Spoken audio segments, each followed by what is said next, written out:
bonjour à toutes et tous. Donc, bienvenue à ce 18e Cafinaire Santé-Environnement. Donc, je suis Xavier Olny, je suis responsable du groupe environnement au CEREMA Centre-Est.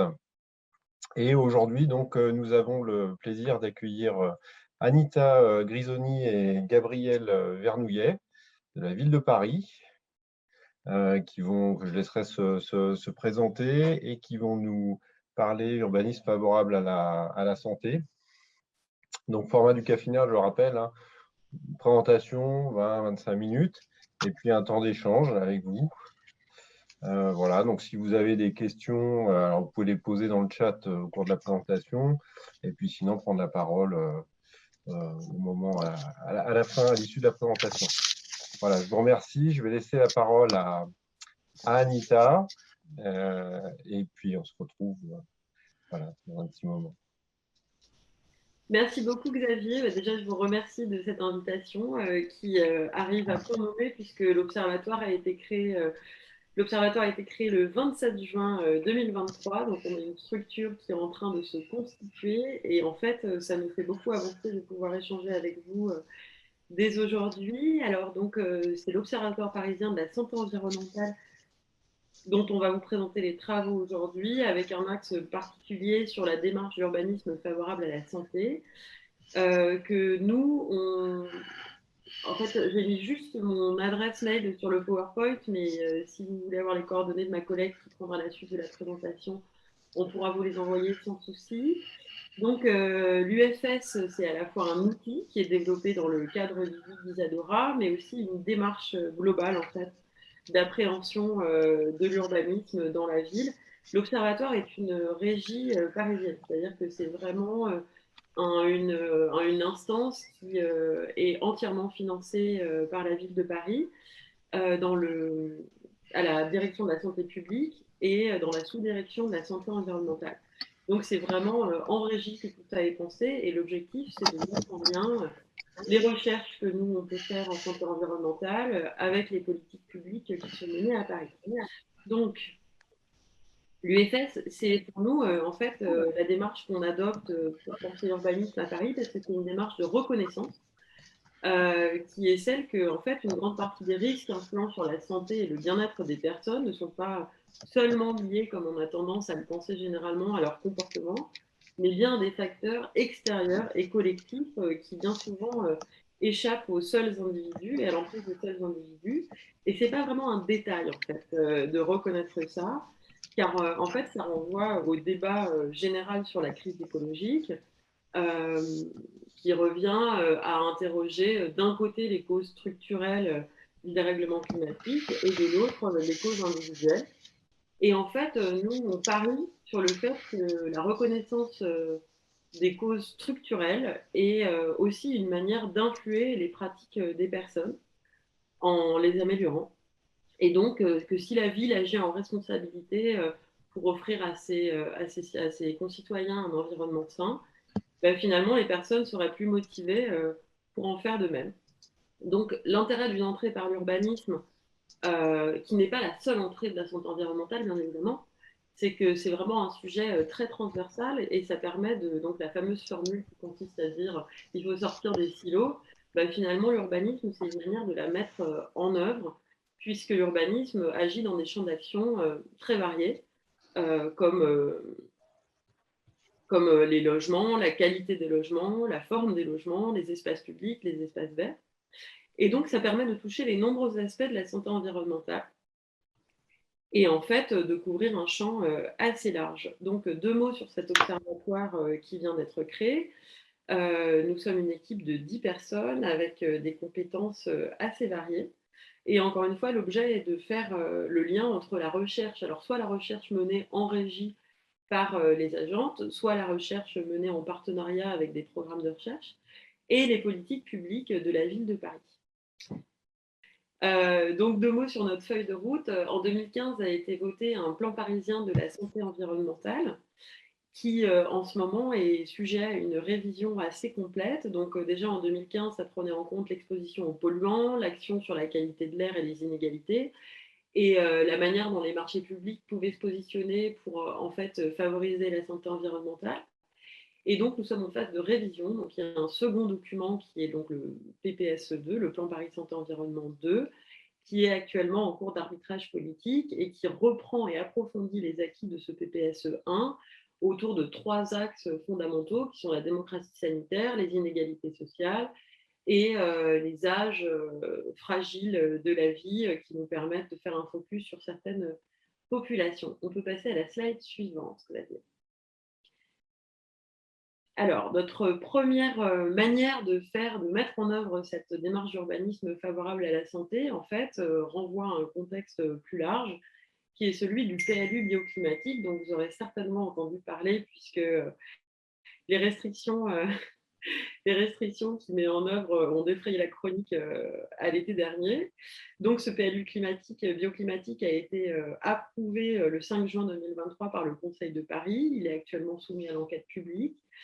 Et en fait, moi, j'ai eu la très, très grande chance, et c'est vraiment un privilège, de pouvoir, dans mes fonctions précédentes, participer à l'ensemble des négociations pour la rédaction en fait, du PLU bioclimatique, puisque je travaillais en groupe politique au sein de la majorité, avant de devenir responsable de l'Observatoire parisien de la santé environnementale. Donc, ce qu'on peut retenir du PLU bioclimatique et qui nous intéresse aujourd'hui, c'est qu'en fait, il fait vraiment le lien entre la volonté d'avoir une ville plus engagée sur les questions écologiques, mais aussi sur les questions de solidarité. Donc, en fait, c'est une convergence qui se met en place, qui donne une idée des petites négociations qu'il y a pu avoir au sein de la majorité, mais surtout qui en fait relève un pari qui est de ne pas opposer la question sociale à la question environnementale et de trouver un terrain d'entente sur la question du logement, des espaces publics, des espaces verts, qui sont les deux piliers de la santé environnementale telle qu'elle est appréhendée de façon transversale. C'est un choix politique fort qui implique de trouver un consensus dans une ville où finalement la ville ne se fait pas en fait, à Paris, on fait surtout la ville sur la ville, hein, puisqu'il y a très peu de foncier disponible, et qui donc sacrifie beaucoup les espaces dédiés aux bureaux et au tourisme avec la question des Airbnb, mais qui aussi consacre dans une certaine mesure la possibilité de faire des surélévations et donc impliquant leur lot de rénovation énergétique et tout un ensemble de choses qui en fait, voilà, c'est un choix politique qui correspond à une sorte de tournant quand on pense à la période précédente avec ces grands projets d'aménagement et sur lesquels je serais très heureuse de vous apporter plus de détails si vous le souhaitez. On peut passer à la slide suivante. Donc, le PLU bioclimatique, en fait, il permet une approche transversale de la santé environnementale, d'une part dans son orientation générale, mais aussi en fait à travers la multiplicité des documents qui le composent. Donc déjà dans la partie diagnostic territorial qui a été réalisée par l'agence parisienne d'urbanisme, en fait il y a effectivement la mise en évidence de toutes les inégalités territoriales qui sont très importantes à Paris et qui ont des impacts très forts en matière de santé environnementale. Dans le PADD, on a réussi à placer 2 fois le terme de urbanisme favorable à la santé, donc ça fait partie des orientations qui ont été choisies, mais c'est surtout dans le règlement qu'on va avoir finalement dans le choix de la forme et de la qualité des bâtiments, vraiment un travail très très important sur cette fameuse dimension bioclimatique qui reprend un terme de l'architecture pour le transposer d'une façon plus globale à l'urbanisme, puisqu'on pourra revenir dessus, mais il y a tout un ensemble de dispositifs qui sont mis en place pour être sur des bâtiments les moins énergivores possibles et les plus résilients possibles. Ensuite, on a les documents spécifiques qui, en fait, apportent des compléments et des orientations très fortes sur les questions de santé environnementale. Je pense aux OAP. Alors, on a une OAP qui est spécifiquement dédiée à la santé publique et environnementale, qui en fait est pensée à la fois autour de la sauvegarde et du développement des centres de santé pour favoriser l'accès aux soins des Parisiens, et à la fois sur la prise en compte de la dimension environnementale. Mais dans les autres OAP thématiques, que ce soit biodiversité, adaptation au changement climatique, mais aussi lien métropolitain ou quartier du quart d'heure, on a aussi des choses qui favorisent alors la santé environnementale du point de vue des populations humaines habitant sur le territoire, mais aussi dans l'OAP biodiversité, quelque chose d'assez fort sur zoonoses, et puisqu'il y a la prise en compte des corridors de biodiversité favorisant l'existence d'autres espèces sur notre territoire, alors même que ce n'est pas une évidence. Enfin, dernier point sur les projets d'aménagement, et du coup, on pourrait enchaîner sur les EIS.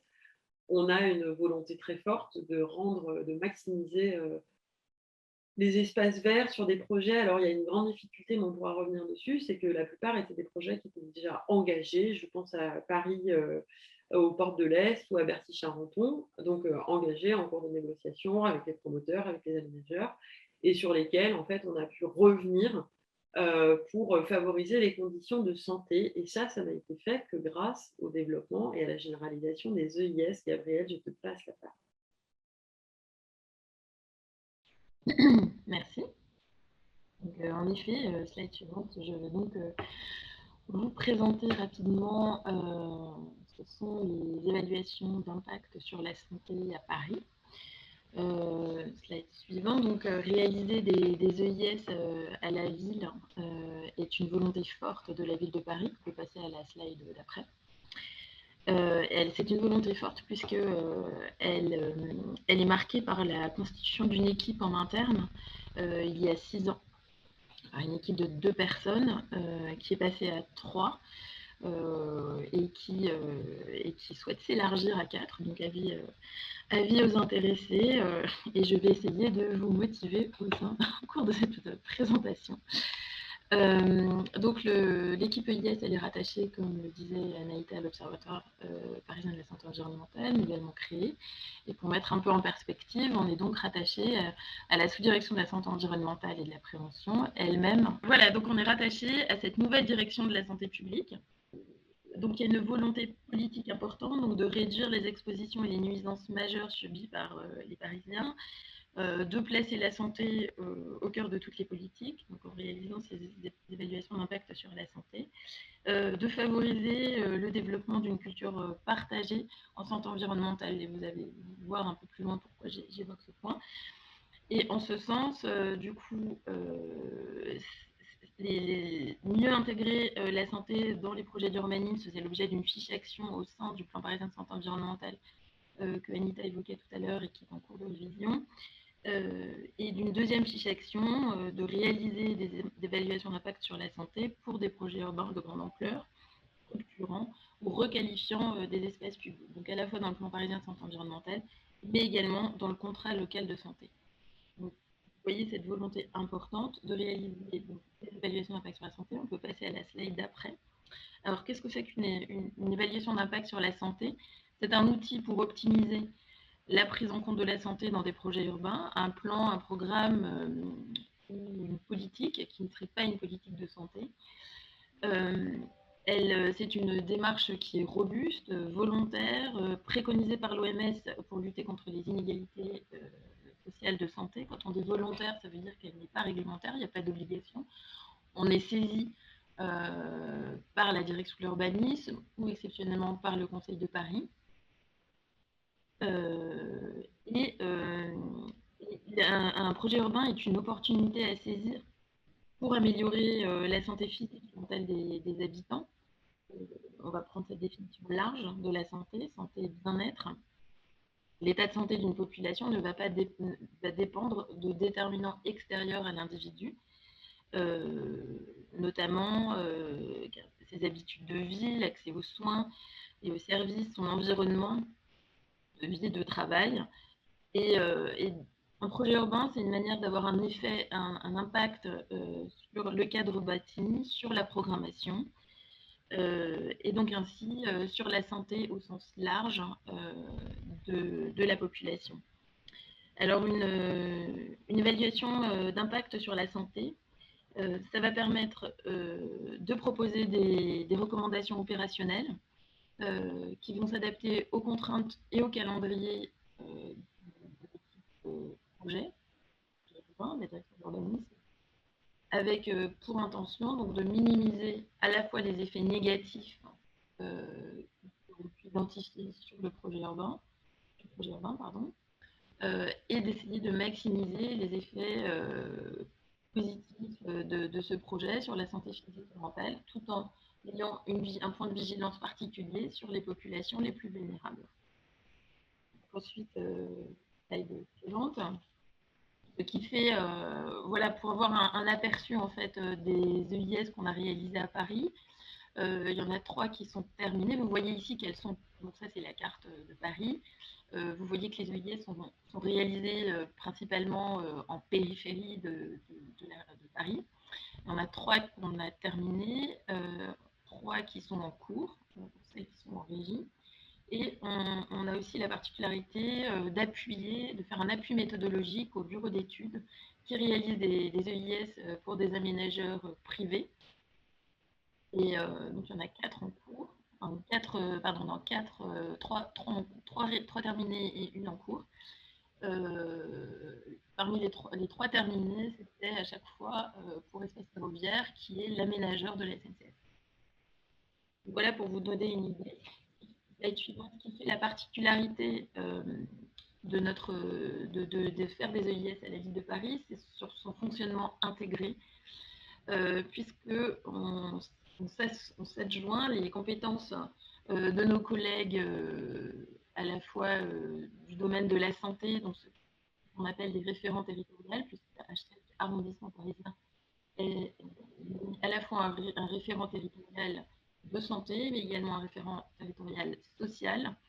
On va aussi s'associer avec nos collègues de la politique de la ville et bien sûr, on travaille étroitement avec les chefs du projet urbain. Donc ça, c'est pour les équipes en interne qu'on va mobiliser, mais également, en dehors de la ville de Paris, on va travailler avec l'aménageur assez étroitement, quand il y en a un architecte coordonnateur. Et puis, selon les thématiques, on va travailler avec la gestion urbaine de proximité, le bailleur social, et évidemment, on travaille étroitement avec les mairies d'arrondissement. Ce travail va nous permettre de nous ajuster au mieux au calendrier du projet urbain, de produire des livrables intermédiaires. Et un de ces livrables, c'est le portrait de santé, dont je vous parle dans la slide suivante. Donc un portrait des enjeux de santé, c'est notre premier livrable qu'on fait dans la démarche EIS. La démarche EIS, je ne vous en ai pas parlé, c'est une démarche qui est vraiment très cadrée par l'OMS avec un protocole en 5 étapes. Donc, une des étapes, c'est la réalisation de ce portrait de santé qui permet de mieux cerner les enjeux de santé sur un territoire et d'identifier les populations vulnérables. On va le faire en utilisant à la fois des indicateurs quantitatifs, donc basés sur les données de l'INSEE, les données philosophiques, qui vont nous donner des données sociodémographiques. On va utiliser aussi des données en interne à la ville de Paris, comme par exemple les bilans de santé scolaire, toutes les données qui vont couvrir le champ des interventions sur les rongeurs, celles des accidents de la voirie, des données. On va être à même de mobiliser aussi nos collègues dans les laboratoires qui font des mesures de qualité d'air extérieur, ambiant et intérieur, qui vont nous donner aussi des données de départ. Et on va recenser les indicateurs, qui vont nous permettre de qualifier un certain nombre d'indicateurs environnementaux sur le bruit, sur l'air. Voilà, donc on peut aussi identifier le temps d'accès aux espaces verts. Donc on réalise le portrait et on le complète avec des entretiens avec des acteurs clés du territoire, donc soit du domaine associatif, institutionnel ou des militants.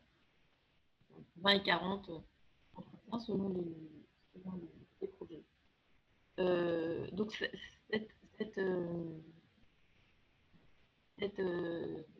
voilà, donc ce portrait, à l'issue de ce portrait,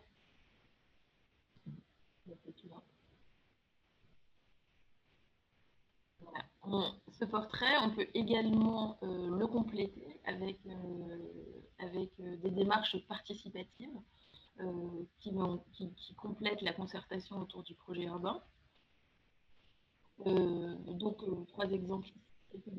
Donc, à la fois une marche exploratoire de femmes qu'on avait réalisée dans une EIS. C'était une marche exploratoire qui ne se faisait pas en one-shot. On avait fait 2 mois d'atelier auparavant pour travailler sur le thème du sentiment de sécurité dans l'espace public. On peut aussi intervenir donc en participant ou en animant des ateliers au moment de la phase de concertation du projet urbain.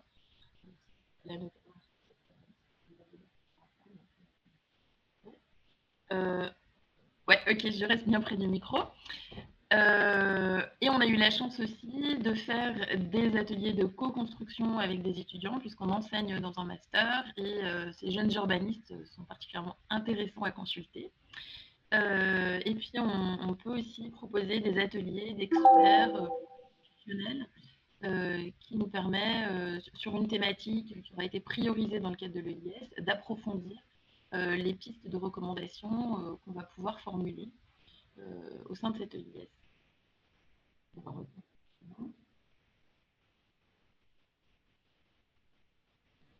Je vous le disais, on formule des recommandations. Donc après l'étape du portrait, qui va caractériser les enjeux de santé sur ce territoire, les populations vulnérables, ça nous permet d'identifier des grands axes de travail thématiques sur cette EIS qu'on approfondit. Et on les approfondit pour formuler des recommandations le plus opérationnelles et réalistes et réalisables possible. Et à cette fin, donc on va travailler en co-construisant ces recommandations avec les directions techniques de la ville, l'aménageur. Donc de cette manière, on s'assure qu'elle soit faisable du point de vue financier, du point de vue humain, qu'elle soit validée par les directions qui seront ensuite les pilotes de la mise en œuvre de ces actions. Et pour vous donner une idée, donc, on a 3 types de recommandations. Des recommandations qui vont relever de la programmation. Donc à cet endroit, on propose aux élus de nouveaux équipements, qu'ils soient publics ou privés. À titre d'exemple, sur les lieux de sport du 20e, on avait proposé un équipement public de santé tourné vers la prévention, mais aussi un centre de santé pluridisciplinaire, associatif et tourné vers le soin. Les deux ont été retenus, donc ils sont en cours là, de programmation. On fait également des recommandations sur les usages, donc là vraiment pour orienter certaines ça va être des recommandations d'ordre technique sur des usages du bâtiment et aussi sur des espaces publics favorables à la santé. 2 exemples. Il y avait une recommandation d'installer une épicerie solidaire dans un local de rez-de-chaussée. Donc c'est un bailleur social. Tout en privilégiant un portage par une association locale et pour permettre une approvisionnement en denrées alimentaires assez peu coûteuses. Là, on était dans un quartier prioritaire de la ville. Et l'idée, c'était qu'il y ait une offre alimentaire de qualité et accessible, avec cette thématique forte d'encourager une alimentation.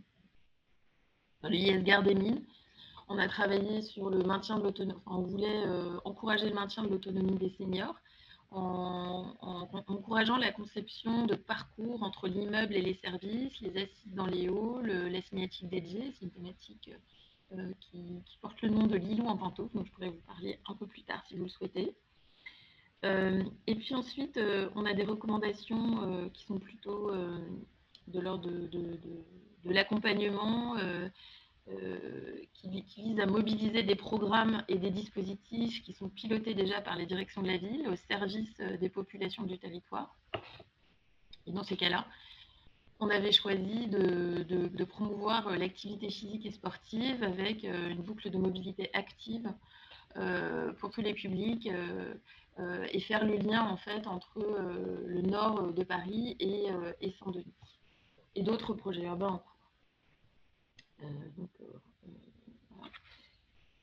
Enfin, donc, ces recommandations, donc, juste à savoir avant la fin, ces recommandations, on les porte au moment d'un copil final auprès des élus, de manière à ce qu'ils valident nos recommandations pour nous assurer le plus possible de leur mise en œuvre et de leur accord, évidemment, avec la feuille de route des élus, pour nous assurer qu'elle soit bien mise en œuvre.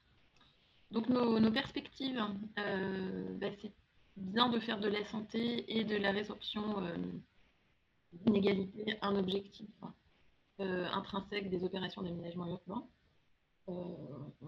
Les EIS, vous avez vu, ça permet d'identifier des leviers accessibles en prenant compte des spécificités de chaque territoire.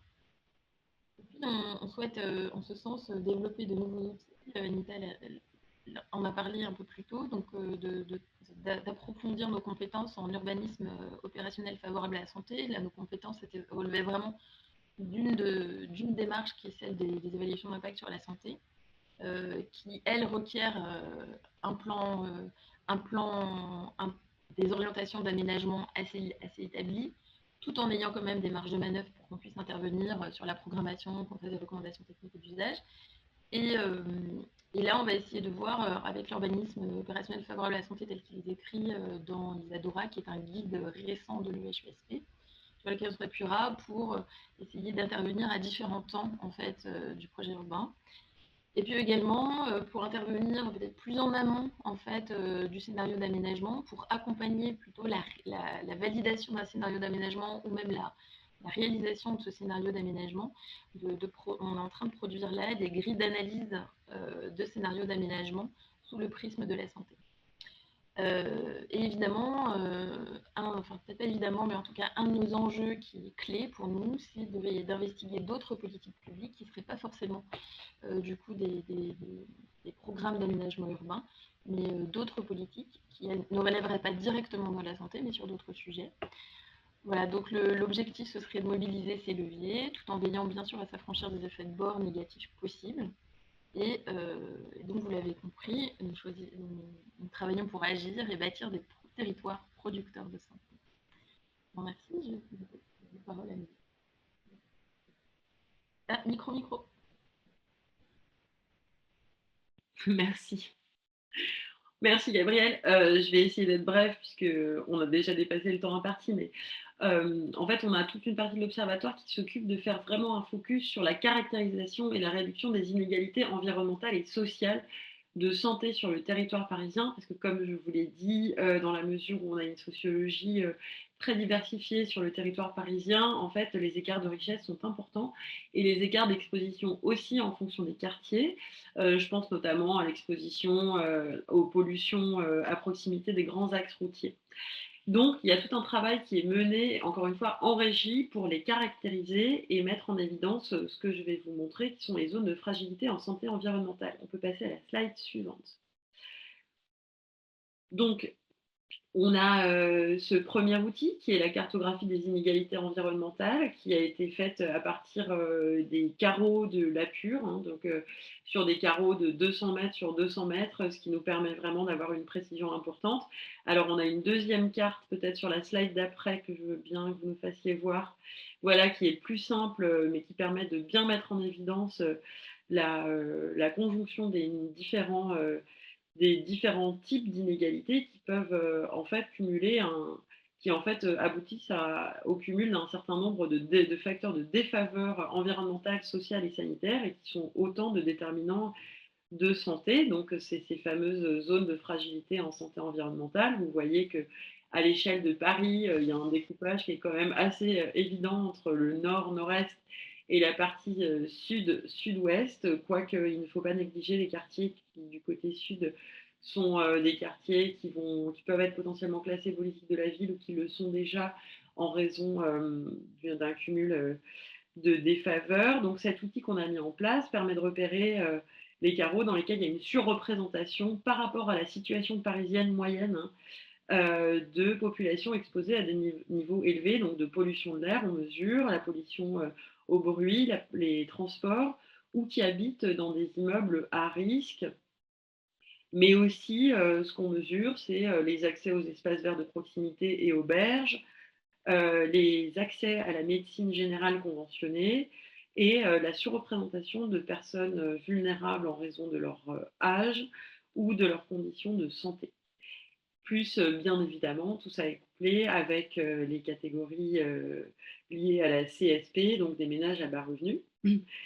C'est un indicateur synthétique qui permet de construire, de repérer les zones de fragilité en santé et donc d'avoir une action spécifique sur ces quartiers-là. Je vous dirais notamment que dans le cadre de la révision du plan Paris Santé Environnement, On a beaucoup travaillé dans une démarche participative avec des groupes de personnes issues. Alors, donc, nous, on a centré sur les quartiers politiques de la ville qui ne se regroupent pas exactement avec les zones que vous voyez là, d'une part parce que en fait, il y en a moins, en fait, tout simplement, mais aussi parce qu'ils sont en voie de réduction. Hein, les QPV, je ne sais pas si ça vous concerne dans vos collectivités, mais en tout cas, nous, on est soumis à une réduction assez drastique des QPV.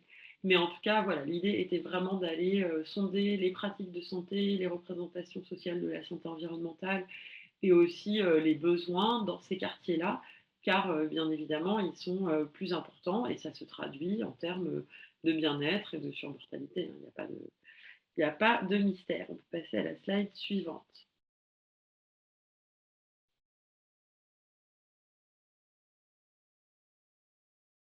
Ouais, c'est la 17. Pardon. Réduction des inégalités. Non, c'est moi, excusez-moi. Du coup, cette cartographie, c'est un outil de priorisation et d'aide à la décision qui nous donne les premiers éléments pour agir dans le but, encore une fois, de réduire les inégalités sociales de santé, puisqu'on ne peut pas vraiment agir sur les inégalités économiques, en fait, en tant que collectivité, ou alors de façon assez indirecte. Elle ne dit pas tout des problématiques de santé environnementale et des inégalités environnementales, car la réalité, elle est plus complexe, elle est aussi à appréhender, comme je disais, à l'échelle des personnes, de leurs ressentis, de leur capacité d'émancipation, de prise de connaissance et d'action sur leur comportement. Mais donc, pour aller plus profondément sur ce sujet, on travaille à un chantier de diagnostic territorial expérimental à l'échelle d'un quartier. Donc, le quartier qui a été choisi, pour celles et ceux qui connaissent, c'est le quartier de Danube dans le 19e arrondissement, qui, en dépit de ses grands attraits architecturaux et d'une grande proximité aux espaces verts, en fait, est un quartier avec des indicateurs socioprofessionnels très très bas, parmi les plus bas de Paris. Et donc, en fait, ce territoire expérimental va nous servir un peu de camp de base pour vraiment travailler les problématiques de santé au plus près des habitants à travers, pour l'instant, on n'a pas de méthodologie qui est en place, mais on pense à une méthodologie qualitative avec des entretiens et des focus group pour pouvoir ensuite monter en généralité et proposer des politiques publiques qui soient standardisables à l'ensemble des quartiers concernés. Donc, 2 mots pour finir. Donc, en conclusion, je veux bien qu'on passe à la slide 19. Tout n'est pas rose, sinon Paris serait une ville sans surmortalité causée par la santé environnementale. Et du coup, je voulais parler avec vous et peut-être ouvrir le débat sur les freins qui constituent, en fait, qui sont inhérents à l'action de la collectivité. Et c'est finalement principalement des freins dus à la... Tout va bien? Sont principalement des freins dus à la... J'ai pas envie de dire au millefeuille territorial parce qu'en fait, c'est plus des rapports de force des différentes échelles territoriales engagées. Donc là, je vous en cite quelques-uns que j'ai pu rencontrer dans le PLU. En fait, voilà, un des freins, c'est que le PLU, par exemple, n'a pas vocation à se prononcer sur les matériaux employés dans la construction. Et du coup, là, c'est vraiment au code de la construction que ça fait référence. Donc en fait, il y a toute une partie du travail sur la qualité de l'air intérieur sur lequel la collectivité, par exemple, n'a aucune maîtrise. Et du coup, c'est tout l'intérêt de ces groupes nationaux constitués de collectivités que de pouvoir, en fait, porter cette voie-là auprès du gouvernement, auprès des législateurs pour pouvoir avancer sur ce sujet. Je pense aussi au code de la propriété. Donc, on n'aura pas le temps de revenir sur les détails, mais donc le terme de réhabilitation lourde est un terme qui a été spécifiquement créé pour le PLU bioclimatique.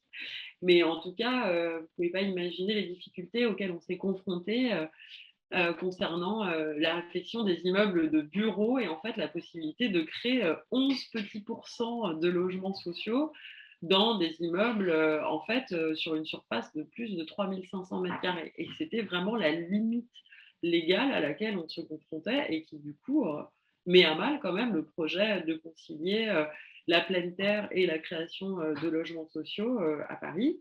Donc sans parler des locations de meublés touristiques qui ont défrayé la chronique, Là aussi, il a fallu développer un arsenal juridique assez important, mais qui en fait ne couvre pas l'intégralité du territoire parisien. Donc en fait, on peut quand même faire du Airbnb professionnel dans tout le quart nord-est parisien, ce qui est plutôt une mauvaise nouvelle, étant donné que c'est le territoire qui est le moins couvert et qu'on peut imaginer que les personnes se précipiteront sur ces biens-là pour les mettre en location de courte durée. Il y a bien sûr la problématique des grands propriétaires fonciers, hein, la SNCF, la PHP, pour ne pas les citer, ou même l'État, qui en fait sont décisionnaires sur leur foncier et avec lesquels il faut rentrer dans des processus de négociation qui ne sont pas toujours gagnants pour la ville. Donc voilà, tout ça, ce sont des freins desquels on peut discuter, auxquels vous vous confrontez peut-être, mais qui en fait sont des blocages dans la volonté de mettre en place une politique de santé environnementale qui soit vraiment structurée. Donc, les pistes pour aller plus loin, on a effectivement cette volonté dans le PLU bioclimatique de généraliser les EIS, ce qui pour l'instant n'est pas complètement le cas. C'est-à-dire que même si les EIS ont été menés sur les derniers grands projets d'aménagement, en fait, il y a de nouveaux territoires qui émergent et on travaille main dans la main avec la direction de l'urbanisme pour pouvoir mettre en place les outils les plus adaptés. Donc, ce n'est pas forcément des EIS, mais en tout cas, pour pouvoir accompagner les projets d'aménagement dès l'amont. Donc ça, c'est la première piste sur laquelle on travaille. La seconde, c'est donc ces fameuses zones de fragilité en santé environnementale et vraiment le fait de travailler sur l'axe inégalité sociale et environnementale de santé pour intégrer toutes les politiques publiques de santé environnementale, mais aussi de façon plus générale. Et puis la dernière perspective, c'est celle qu'évoquait Gabriel, c'est celle d'appliquer les évaluations d'impact santé à d'autres politiques publiques que les projets d'aménagement. Et là, on pense particulièrement dans le cas parisien à tout ce qui concerne les politiques de mobilité, qui sont quand même un axe très très fort et très émetteur de pollution. Ou alors la rénovation énergétique des bâtiments avec la direction de la transition écologique avec laquelle on travaille beaucoup pour en fait faire quelque chose d'optimal sur le parc de logements parisien. Et puis le tout dernier élément, c'est la possibilité de travailler, de trouver la manière de travailler avec la métropole, parce que vous n'êtes pas sans savoir que dans le cadre d'un foncier pratiquement exsangue sur le territoire parisien, en fait, nous, on a toute une urbanisation qui se développe en première couronne au niveau du Grand Paris, notamment dans le contexte des Jeux Olympiques. Et finalement, c'est là que sont les gros enjeux de santé environnementale, à la fois pour Paris et pour les villes de première couronne. Mais ça requiert de travailler vraiment main dans la main avec l'échelon métropolitain. On a été très longue. J'espère qu'on ne vous a pas perdu en cours de route. On est à disposition pour répondre à vos questions et merci encore de votre écoute.